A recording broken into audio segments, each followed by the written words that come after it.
My name is Ebony Love, Yes. and today is Tuesday, September 5th, 2023. I am in Broward County in the house of Judge Zebedee Wright. And Judge Wright, can you kind of just introduce yourself to somebody who has never met you before? Well, suddenly, I do it this way. In the year of 1934, in the cotton fields of Georgia, was born a little black boy of a teenage mother out of wedlock. He was born in his grandmother's home, and he was raised by his grandmother uh, in Georgia, picking cotton, apples, whatever. And that grandmother who raised him, was a stern disciplinarian and a hard worker, which I always loved because when her husband passed away, she had to raise 11 children, 10 of her own, plus me. And that's how my life started. And I lived with her and appreciated her, and I had as an appreciation of her hard work to provide for all of us, I developed in my mind that I was going to set myself on a goal to achieve in life and work untiringly to that end. And that's what happened with me. It started off though in my early age. She used to go to the bean field, and all the 10 children used to go to pick beans too. They wasn't getting the education. I remained at home, basically by myself, and then I developed a little playmate down the street from me. And he and I would just play around, and sometimes we would get our little shoe shine boxes and go down in the black town and shine shoes for pennies, and they could just have us some money. But there came a time when a young lady jumped on him while her brothers stood by to make sure he didn't do anything. And he went and told her daddy, who had a little repair shop down at the end of the street there in Peoria where we lived. And next day, he and I was headed up the street with our little shoe shine boxes to go down there and try to make us a couple of nickels. And she came from behind him. Neither one of us saw him, stabbed him in the neck. And he went to run to tell her daddy, and he fell on the churchyard. And that blood, because she stabbed him right in the jugular vein. So that was kind of the beginning of my life. I was fortunate enough that my grandmother would leave me home. I didn't have to pick the beans. I didn't have to pick the cotton when we was in Georgia. And that's the way I lived until we came to Florida, out at Butts Farm. That's out west of Delray. And the farm was owned by Mr. Butts. And that's where we stayed until we came to Pehoke. And while we was at Butts Farm, the little white kids used to come out on Saturdays and give us recreation. The ball, show us a little movie on the thing and all that. And my grandmother would pick the beans there in Florida. And then in the winter month, the summer month, they would go up to New York. We would ride up there. The little kids could ride in a little raggedy bus with their parents and grandparents, while the men rode on the back of trucks with tops over them. And so while we was in New York, and these kids used to take us into town on Saturday for the movie, so we can see a movie. And this Saturday we were going into town, and I happened to see a black person going in the front door of a large, beautiful house with white picket fence. And so the white girl I was sitting beside, I asked her, black folks live in the house? She said, yeah. I said, well, how did black folks get to live like that? And she told me education. So that year when we came back from New York, I told my grandmother I want to get me some of that education. She said, boy, I'll never stop you. You didn't want to be around here playing and all that. Go to school. And I was about 7 years old then. And so that's when I started the school. And back then they used to have schools by semesters. First semester, second semester. So I started school first semester. At the end of the first semester, my teacher promoted me on to second grade. And then at the end of the year, I got promoted on to third grade. So I think I had reached the age of 8 before I started. So I was still a year behind. And so then I was in school in Pahokee. And I had 5 real tough uncles. They didn't take any, I almost said dance off of anyone, you know. Okay. But one Saturday morning,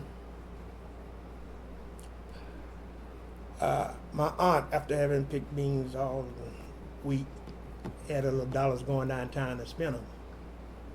And these white boys came along and lassoed her out the car window and drug her down Highway 80. You know how Highway 80 come from Belgrade over to South Bay. So, and it run right through the middle of town, Pahokee. And so, one day, my uncle caught one of the kids, and how they informed my grandmother, that someone had the tag number of the car, and my grandmother turned it in. Mother Wright turned it in, but nothing ever happened. So then one day, my uncle, his name was Walter Wright, but we called him Jack. We found out why nothing ever happened, because they were the kids of the people who owned them bean fields, you know, the farmers themselves. And so one day my uncle caught one in the bean field and beat the hell out of him. And as a result, that night, the people called Mother Wright. They're coming. Or back then, what black folks had was what we call it the grapevine, where you pass the word on down, pass the word on. They coming. You better get that boy out of there. You better get that boy out of there. And that's when my Uncle Jack had to run out of there and down in that river would run down on Highway 80 coming on in the Fort Lauderdale. So he got away on down that trail. He came up in Dania, Florida. Lived out his life in Miami. Walter Wright was his name. So thereafter, we had to get out of there too. So that's when I came to Fort Lauderdale. Okay. Yeah. When you say you were born in Georgia, what part of Georgia were you living in? Louisville. Okay. And so... right where the slave market is, in the middle of the road. Okay. Where they used to sell the slaves back in the day. Like folks. Hi. Hello. How you doing? I'm doing well. How are you? Good, good. That's my wife. And Yes. this is Ebony. I tell you, wanted to come down here to visit me. Yes. It's very nice to meet you. You too. How you doing? I'm doing well, thank good, you. Good. Y'all want some light? I can get a lamp and put there. I'm okay if you're okay. Could you say good? Yes, ma'am. Oh, okay. All right. You were talking about I being got in the Fort Lauderdale. Yes, and so you started going to school, and that was kind of your ticket out. Did you ever have to help your grandma with her her No. field work? No, that created a lot of accusations of privilege that the other kid, her son, her sons and daughters. She had 5 sons and 5 daughters. So that was a lot of accusation of favoritism, you know what I mean? Because she never had made me go in the field. And I came here, I spent 3rd grade in Pahokee. Came here 4th grade. And I went to 4th grade, 5th grade, and promoted to 6th grade. And my 6th grade teacher sent me to 8th grade. That's how I caught up with my grade. And so, can you kind of talk to me about how you made it from public education into your undergraduate studies at FAMU? Very well. As I was saying, I got promoted from 6th grade to 8th grade. And then I went on through school regularly. I played basketball, the sports and things like that. And so I was always a A student. We're okay. Um, You were saying that you were promoted into the 8th grade, and then you were right. telling me how you and got I went to on FAMU. to finish school. And I always was a student. And back then, Florida State, that was a Florida State Bank. Used to be in Tallahassee. Was it called the Louisville Bank? Yeah, Louisville State Bank. That's right. I'm gonna get to that. And they used to go around through the state every year, giving the exam, the test to seniors of all the high schools. And so I took that test, and the kids would make the highest grade on it in the county get the Lewis State Scholarship. So that's how I got to college. Because I lived with my grandmother who didn't have any money picking them beans, So that's what enabled me to go to college, that Lewis State Bank Scholarship. It was a 4-year thing. And I went off to school. And while I was at school, I still maintained my ability to grasp stuff and retain it and so forth. And so I was at FAMU for 3 years because I carried some heavy schedules because I wanted to get back home. Because at the time I went off to school, I had already gotten married to my high school sweetheart. Both of us had scholarships. And so I went there on my scholarship and I used it. And while I was there, I became a Omega man in a frat. One day I told him I was going down home. I lived off campus to get something. And I went down there and went to sleep because they used to keep us up all night and they wouldn't let you sleep on frat week, But anyway, I made the frat. I participated in government. I ran for president of the student body, and I became the president of the student body. I was a battalion commander, I'm trying to say, in the ROTC. And I graduated with honors when I graduated from college. And at the same time that I graduated with honors in 3 years, I also was commissioned as a second lieutenant into the Army because I was in ROTC. Something I really enjoyed because being a boy that with no money, each month we used to get a little stipend from the government. I mean, the boys go have penny be off that, be broke the next day. So anyway, that was my life at FAMU. I had great fun, did a lot of things. The first thing I did was had the students to walk out I did that because we used to have you had your book for your food go to the cafeteria to eat. And what would happen if you miss a meal, you just don't miss that meal. And so a lot of us would miss breakfast. People like me don't want to get up, And so I went in and I held a meeting in the cafeteria and decided let's boycott the cafeteria. So we boycotted the cafeteria. And at that time, Mr. Miles, who was the student activity man, he called himself Find Me. So I asked him, how can you find me when you didn't elect me? The kids elected me. But at any rate, he left it alone. He and I became great friends. He came down to Fort Lauderdale after that. I took him out to clubs and things like that. But anyway, after being the president of the student body and everything, I graduated with honors and got my commission into the Army and went in there. And my problem, I've always been an outspoken individual. I didn't take anything from anyone. So I served about 3 years in the Army, and I didn't get promoted to captain. And so I wanted to know why I didn't get my promotion. So I went to Washington and looked in the record to see. And what I found out, and I know I was that kind of way, but back then, we blacks supposed to not have any voice, too much.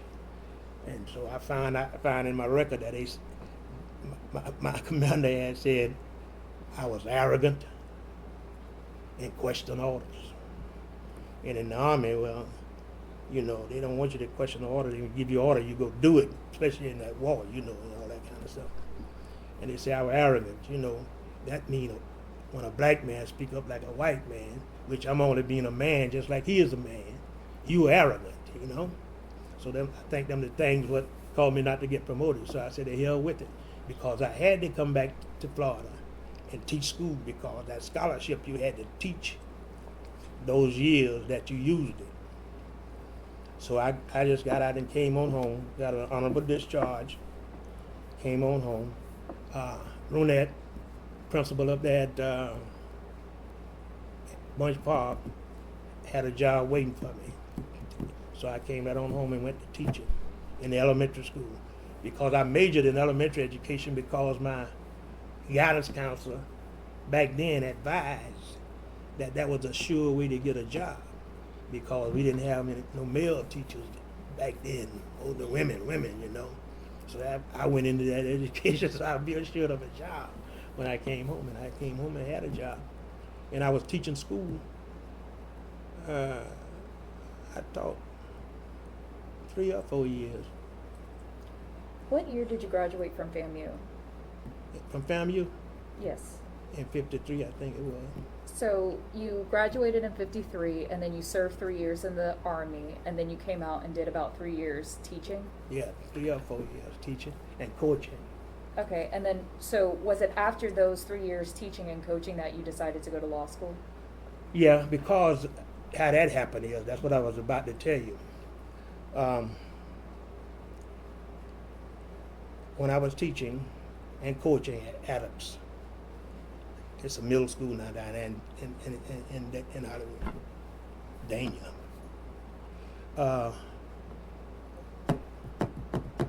We got Claude Kirk elected governor of Florida. And that was another thing I did. I did a lot of politics when I came out. Because when I came out the Army, I looked around, they wasn't doing a damn thing in the black community. And none of the black folks were raising their hell about it, or nothing doing anything. So I created an organization called the Black Coalition. And I got me a lieutenant in every area of Broward County. Deerfield, Pompano, Hollywood, West Hollywood, and all that stuff. And I started registering people. That's registered blacks. And also in conjunction with that, they are not doing anything for the black community. I was, highly motivated to try to get something going. And so, Claude Cook, the governor, I challenged him down in Miami about he was like the managed boy at a ball game. If you don't let him pay the way you want, he take his bat and go home.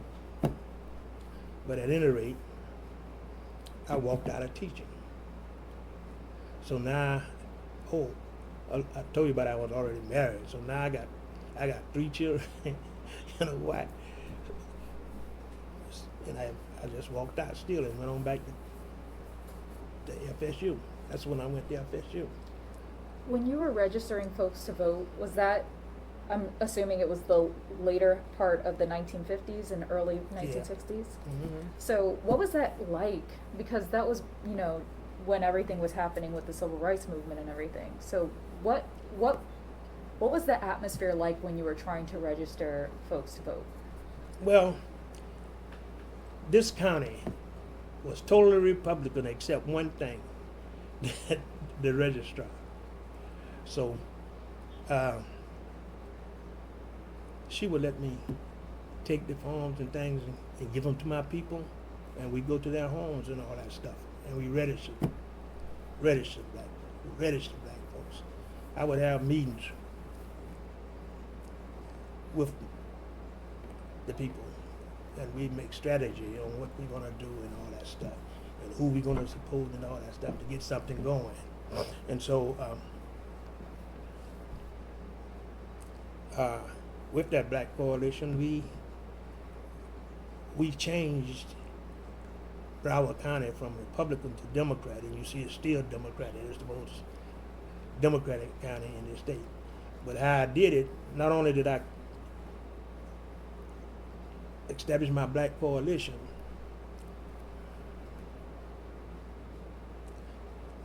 but I done graduated from FSU. Okay, I got my law degree. I partnered with lawyers we was all buddies and things. We used to day over go down over there on the beach and drink beer, But anyway, I had a good white friend, Eddie K, lawyer. He was the president of the Broward County Democrats, and he was also the statewide president of the Young Democrats. Mitch Caesar, another lawyer, he was a Jew boy, Jewish fashion. And then, I always forget that boy's name, but he was a Spanish. So what we did, we put our 4 organizations together, and that's how we was operating from that base, And the first time we tried it out, we lost it. Robert King Howard, the mayor of Miami, very, good mayor. We ran him. We won the primary, but Burns out of Jacksonville, who we beat, took his people and went with Claude Cook. That's how Claude Cook. We got that first Republican governor down here, and so we lost that time. But we stuck it out for the next go round, and so then the next go round, I had many blacks registered in a precinct, maybe the whole Monroe County down there, So that year we swept, and also we put Jimmy Carter in the presidency. That's how he won Florida to Broward. And Jimmy ordered, if you wanted positions or something, you could have gone. But I wasn't about to go anywhere because I had a wife and 3 children and a home and everything here. But anyway, that's what we did. And I was always civic-minded. I used to sue the hell out of everybody, the county, the state, anybody for anything. That's how we, in my community out here and everything, we didn't have any parks and recreation thing like that. We didn't have libraries in our community. We were paying the full freight for the county sheriff road patrol when they patrolled the whole county and not just our area. And that was another thing. And also, we didn't have good medical service, ambulance service and all that kind of stuff. So that was one of my suits I sued on, but got us all that stuff. And but anyway, I did quite a few suits. Okay, taking a quick step back. Okay. You chose to attend FSU for law school. Mm-hmm. Why did you choose to go to FSU? Well, because it was on the campus, in the same state and everything where I'd gone undergrad at Florida A&M, and I had a good school year, 3 years there. So I chose FSU to be because I was going in with a lot of other blacks. And I never liked Florida because they had too many prejudiced graduates from Florida, So I know we had that at FSU too, but I thought it would be a little bit better, although I experienced it because one day I went in the library. I went there because another black student at the time had told me that had I seen that picture that they had on the wall in the library. And I told him, no, I hadn't seen it. And so he said, well, go look at it. I went down there and looked at it. And so the thing said, FSU get, and they had a black running behind, who was that rascal running for president? I've forgotten his name. Forgotten who was running for president at that time. But he had a picture up on the wall with this black person reaching out his hand at this guy and talking and writing on there about FSU get, and they know it was saying blacks. And so I tore it out off the wall and told the people in the library there, now whoever have a problem with this, to see me. And I was kind of militant back then. I used to wear them ashikis or something what they call it. I was kind of militant, but nobody ever approached me about it. But anyway, that's the reason I basically went to FSU, because George had he had a rough time over there in Florida. He was going to Florida. George Allen. Yes. Yep. So were you the only black student in your class? No. When I went there, it was about 8 or 9 of us. But I was the only one in the first one made it through. Did the rest eventually graduate, or did they drop out? They dropped out, most of them except one. And the reason I ask is because I actually talked with George Stark, who was admitted to UF, but he did not make it through. Mm-hmm. He was admitted, he didn't make it through, and then W. George Allen came in to graduate. Yeah, and George so, was the first one. other than the library incident that you kind of just described, what was it like being at FSU and kind of being that first cohort to go through? Well, it was no problem for me because people kind of, I guess, avoided me because I guess I was military. I spoke out. I stood up. I was a man, just like every white boy was a man. Got of age, they were a man. Well, that's the way I was. And so I didn't take any shit from anybody. And then I carried down that picture, pasted to my book sack forever, and nobody would ever approach me about it. And so what was it like after you graduated? What was it like taking the bar exam? Did you have to take it in Tampa? I had problem with the bar exam. I know I didn't fail it, but they say I didn't pass it. What the problem was, all us what walked out was in a lawsuit with the state. Mm-hmm. So I was in a lawsuit at the time, and so they said I didn't pass the bar, although I knew I passed it. So then I had to take it over again. And when I took the thing, after we had won the lawsuit, they said I passed. So I didn't do anything different, so I passed it the first time. Because I knew the answers to the question. Okay, and so you came out of law school and you kind of did some political organizing down here in Broward County. Right. What did you do for, like, during your day job? So I believe you were a public defender? Never. Never. So what did you do in your legal career? Okay, I practiced law. I was interning with LC in his office with him. And that's Elsie Hastings. Hastings, yeah, until I passed the bar. And then the two of us, we still practiced. We never became partners, but we shared office space all the time. LC and I, that's what I did, and I practiced law.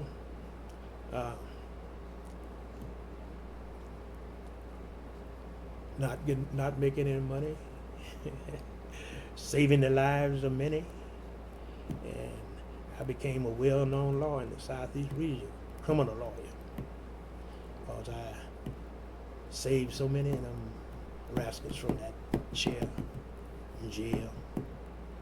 So you didn't work as a public defender, but you were a criminal attorney, defense attorney? Yeah. And Private practice. what case stands out to you the most from your time as an attorney? Shit, I have so many. I don't know. I tell you, the most interesting.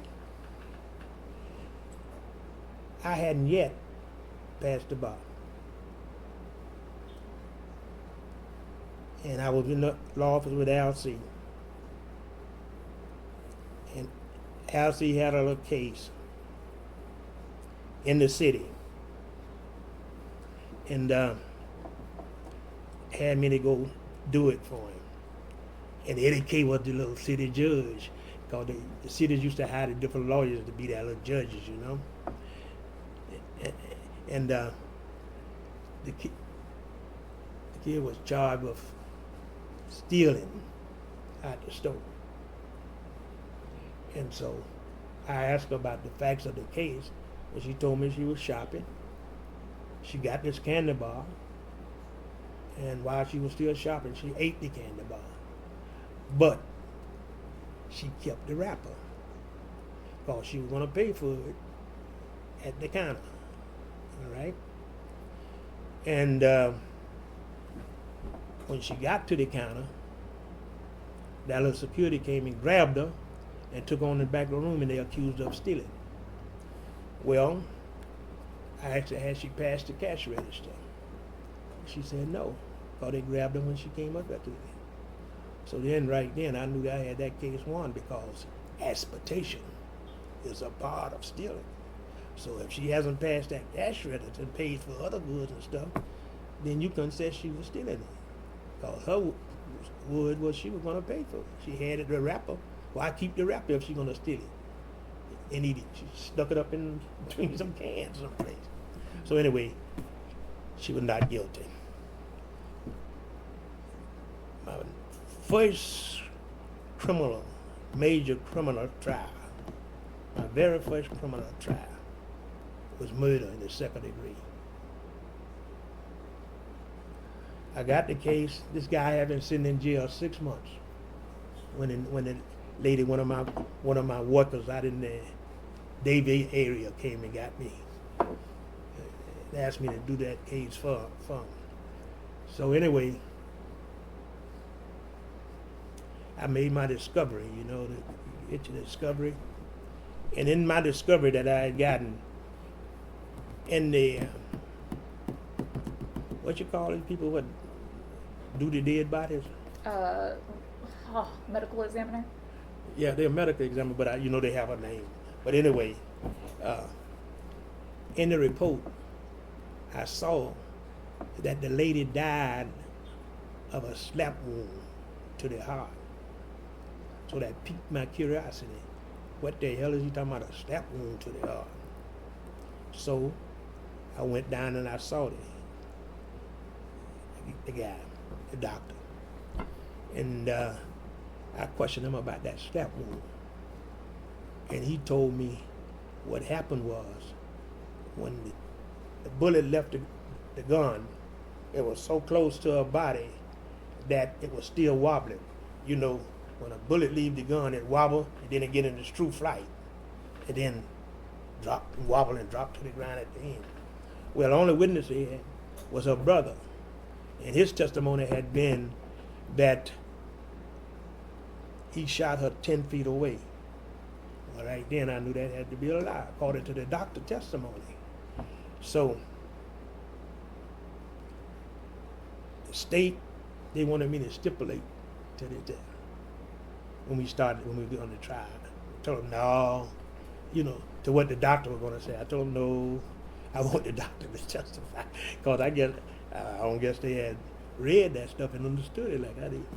So, we went to trial.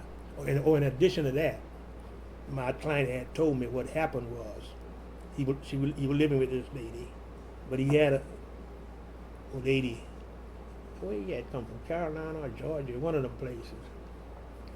And when he came home from work, she had this letter that the lady had written to him, his wife.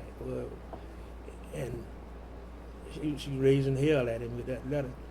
And then she reached she had the pistol under the sofa, under the pillow on the sofa. And she reached at it, got it to shoot him, and he slapped her arm like this. And that's when the bullet shot her. So I knew all this. And I was aware of what that slap wound to the heart meant. So we tried the case, and I put the doctor on, and I introduced the evidence with that letter, because it was all torn up. But he still had it.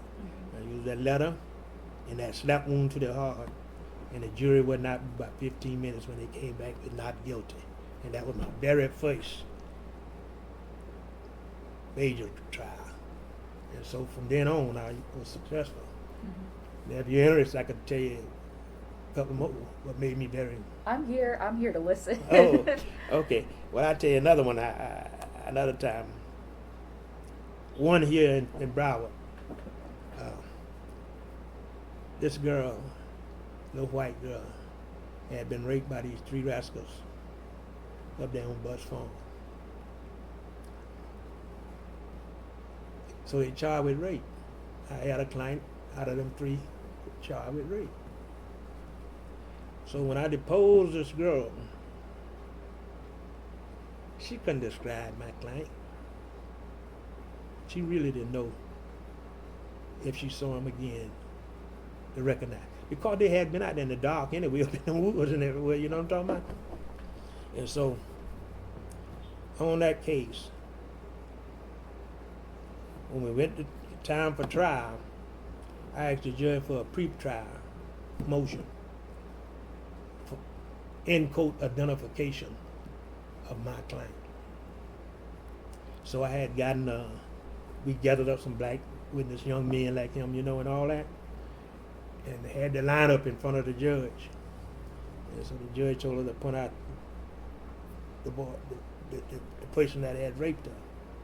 And I cheated him for years. See that Lloyd, who had worked at the courthouse for a long time, he used to work down on the door. He was one of the door. She said, ask him right there. And it wasn't my client. So I had a dismissal right then. Go out walking. You think he paid me? Hell no. Like the rest of them. I get a retainer, and once you get them free, they'll forget about you. The best paying client I ever had was a little old boy for stealing out of that.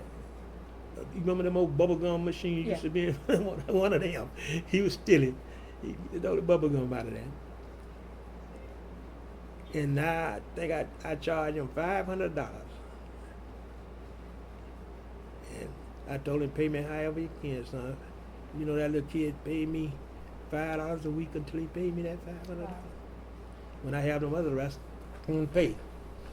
But I could give you a lot of. Here's another interesting. You might be like this one. I had a kid out of that was up in Palm Beach. He had been sitting in jail about 6 months, trying to go to trial. Parents come and got me. I'm always soft-hearted, you know. I give me everything, and I go in and do them things. Anyway, this girl had been stabbed 31 times in her bed. Her little sister was in the room with her. Her little sister. She saw the kid, and she said the kid looked like my client brother. She didn't say it looked like him. She said it looked like his brother. Now, I don't know what evidence they had other than the officer who arrested my kid claimed he could identify him. And the thing about it, when the incident occurred, that was a big open field with white, that white dust and all that stuff. So now, the kid lived over there from that. So the statement by this officer, who was the primary testifier against my claim, claimed that he recognized the kid because he saw him when he looked back over his shoulder, a fleeting glance back over his shoulder. So he went. He went to these people's house. He woke them up. He had them to wake up their son, this little boy what was in jail all this time, and brought him out there. And he arrested him. So now, I questioned him how I did it the case to make him to show the jury he didn't know what the hell he was talking about. When he was on the stand, I asked him, because I had already asked him in deposition, I knew what the answers were. I asked him when he went to the house, was there a fence around it? No, he couldn't remember. I asked him, was a sidewalk going up to the front door? He couldn't remember. I asked him, was there a screen door on the door when you enter the house? He couldn't tell me. So, when you got in the house, could you describe it? He said he think he saw a picture on the wall or something. I said, when you had his mother go and get him out of his bed and brought him out there, did you see him in his pants? Was any dust on his pants? No. Running across that field, you didn't see any dust on his pants? No. I said, you drove from the side of the mill around to this house, and you didn't see any of that? No. I said, well, let me ask you this. Did you run your fingers through his hair, look in his hair and anything and all that to see whether or not you saw any specks of blood or something of that nature? He didn't see any blood. So now, what I did while he was on the stand and while I'm asking him all these questions, I'm standing right in front of him, just like I'm sitting in front of you. Never turn my back, never do anything. The whole time I'm questioning him for about 45 minutes. I never turned. So when I got through at that, I turned my back quick. And I said, what color is my tie? He didn't know.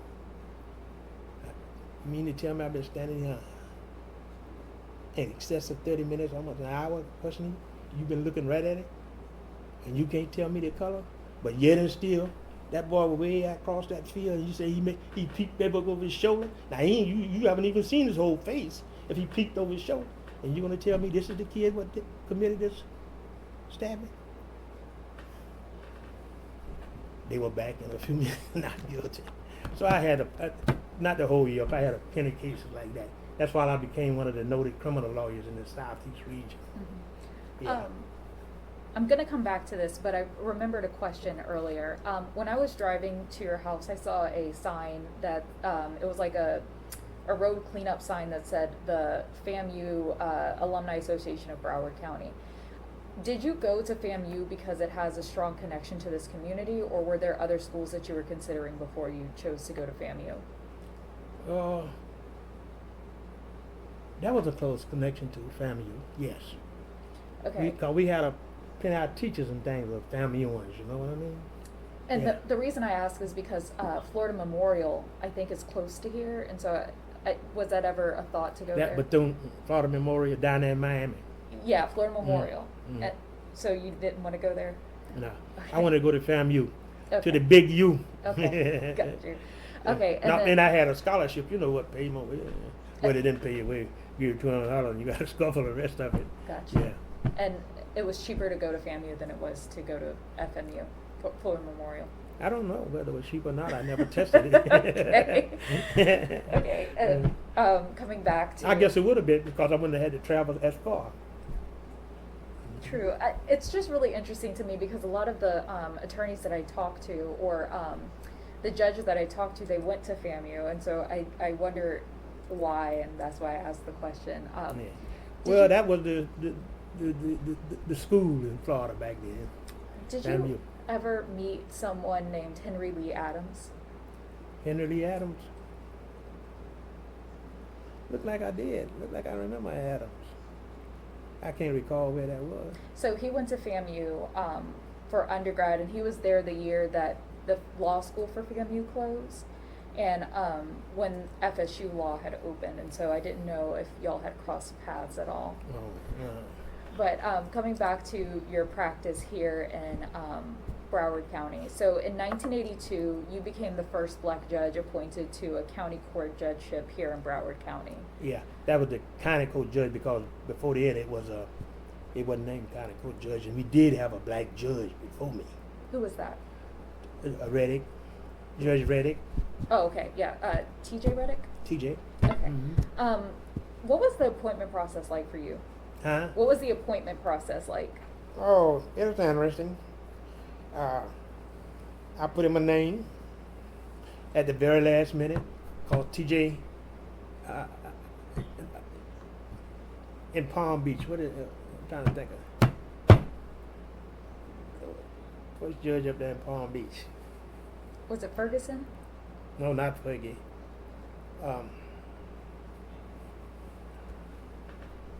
And that's all right. I can't think. Damn. Anyway, he encouraged me to put in my name because I had a great deal of stature in Broward County. I had served on the nominating committee, 17th Judicial Nominating Committee. I got Al.C. appointed when all of them was against him. Mm-hmm. I got him appointed. Another thing about they had against me is I got the first woman in Broward County appointed as a judge, because I was on the committee and I used to fight vigorously for those kind of equal representations, you know. Was that Mary Red Robbins? Or who No. was it? I'm talking the first female judge. That was way back, white Okay. lady. Okay. It was a white girl. Yeah, that was a white girl way back when I was on the Judicial Nominating Committee. Back to your question now, I was answering. Well, what was the appointment process like for you? Oh yeah, that's right. Oh, and I smile about it. It was friendly because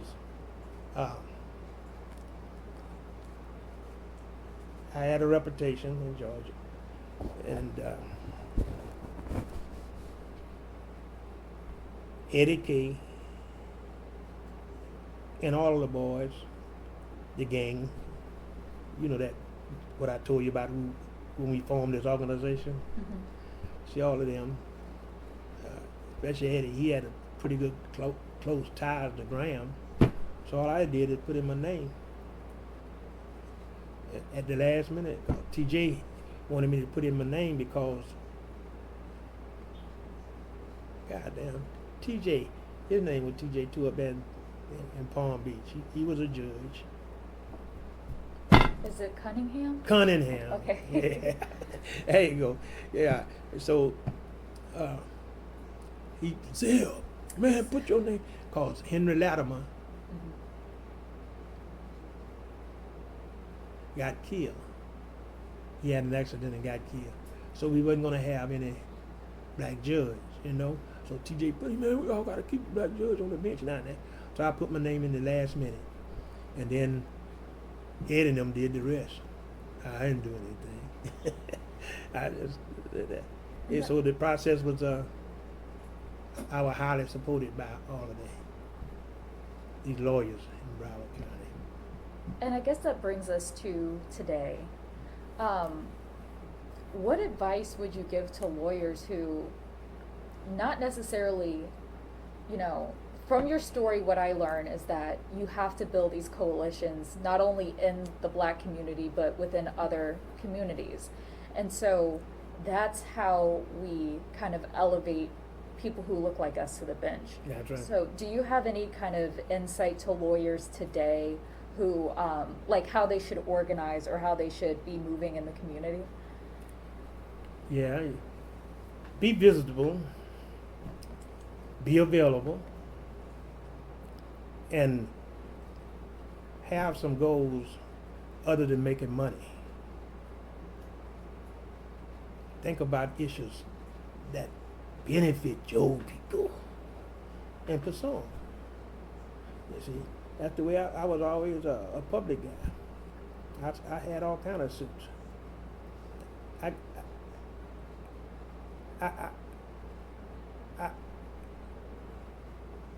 We wouldn't have these parks and recreations around here.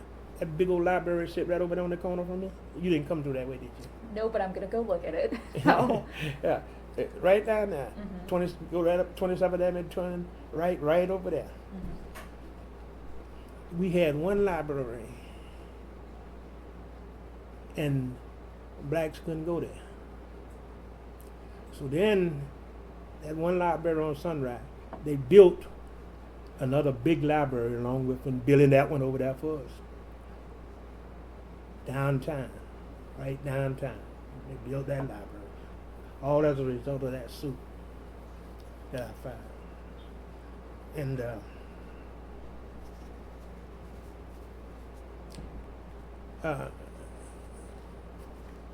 damn, I'm getting old and forgetful. Well, what motivated you to file those lawsuits? Cause I was looking out for us. They wasn't giving us our fair share for my tax dollars. Hell, I just got them damn metal those poles out there, and I've been paying a light district forever, and they got all them nice concrete poles over in the white community, no hell in the black community. What the hell I'm paying that tax for? You don't take care of us. All these roads and stuff. I do the sheriff road patrol. Hey, if the people in the city didn't have to pay for it, I come over in the city and commit a crime and run right across the line of the city plus the county, and then y'all have to stop like in the old days and the western days. Oh, y'all can't mess me. I turn around and wave at you. Mm-hmm. But the sheriff go throughout the county.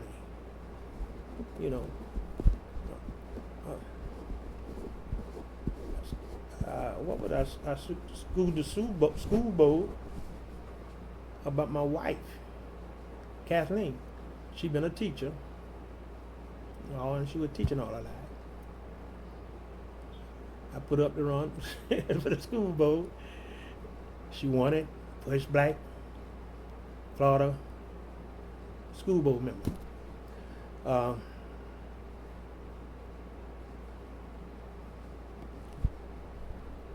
Damn, I'm finna say something about it. Oh yeah. After she won, they wanted to say she couldn't be a teacher and a school board member too. So that's what took me to court. Because who she beat, he was a principal and a school board member. So now he had more authority and so forth in the system than a teacher. So I sued on a situation like that. Got a 2-1 decision out of the, what is that, the First District Court in Tallahassee? Yes. Yeah. I got a 2-1 decision out of that because they appeal it, Yeah. and everything. So all kind of suits like that I used to file. Anything that affected us. And so if you're looking at a young student, let's say an elementary school student because you taught elementary school, and they've never seen an attorney who looks like them, what would you tell them to start thinking about if they wanted to become an attorney? I start telling them to study hard, develop an analytical mind, set your goal, work entirely toward that goal, and don't let anybody deter you. Or people will tell you, yeah, you know. Tell them straightforward to what you want to be. And it's attainable if you apply yourself. You must not be out there dancing in the dance hall, drinking a beer all night and bullshitting and playing. Do you what? Apply yourself. And you attain that goal. Yeah. So, this is my Don't last. take any shortcuts. Anyway, go ahead. Oh, no, don't take any shortcuts. I agree with that one. Yeah. Kind of wrapping up. What advice do you have? So I'm a young attorney. I'm almost in my second year of practice. What advice do you have for young attorneys, especially in today's day and age with everything that's going on?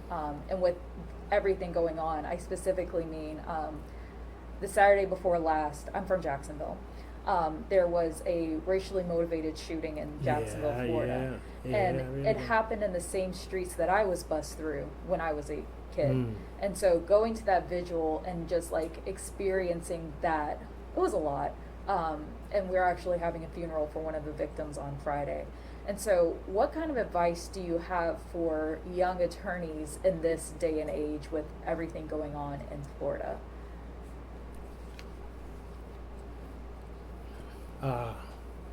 Know your craft. Don't be selfish. There are more ways than one to reach that security and goal you wish to have. You know, it isn't all about the money. It's about your fellow man, compassion, and leadership. Provide leadership for them because we don't have it in many instances. And just give of yourself, but don't give of yourself to the deprivation of your own family. You drag them along with you, they don't that much. And reach out, and if you do that, and be humble and respectful, and considerate of other people, you'll find people will gravitate to you. Is there anything I did not ask you about that you would like to share? I must say, you asked me about my raising and coming up. Oh, not only that I was practicing law, not only was I a judge, but I also provided much of my time and money to young people. You see, I had those Florida Roadrunner teams. Yes. Where I took kids all over the country. I played AAU ball. Won many championships along the way. Put many kids in college by their skills from basketball playing with me. Yeah. So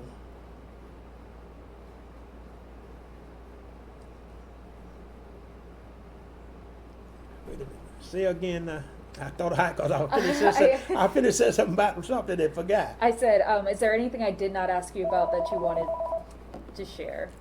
Oh yeah, that's what it was. Spam.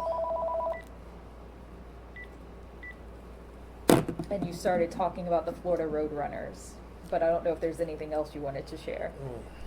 I talked about I give up my time politically to my community. I gave up my time socially to carrying those children all over the country. And I've always just tried to be a good neighbor. A good neighbor to people, that's all. So to kind of end this, that quote, try to be a good neighbor, it reminds me of a poem that's near and dear to my sorority, House by the Side of the Road.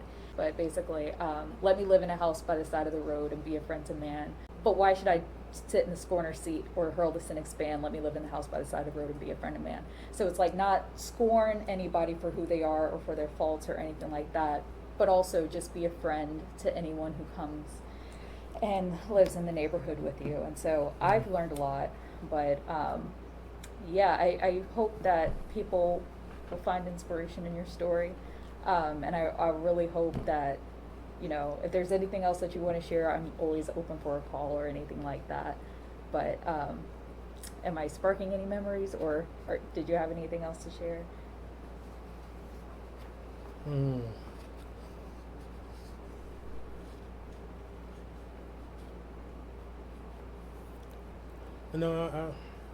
No, it just for black men. I just want them to always remember, stand up for their manhood and the protection of their female partners. And don't let anyone tell you that that color make them any better than you, because like when I grew up, I would let them know, if you punch me in the nose, I'm gonna breathe red blood. And I bust you back in your nose, you're gonna read red blood too. And the only way I think you're different from me is if you breathe something different than red blood. Mm-hmm. Yeah. Thank you so much. I'm gonna end the recording now. All righty.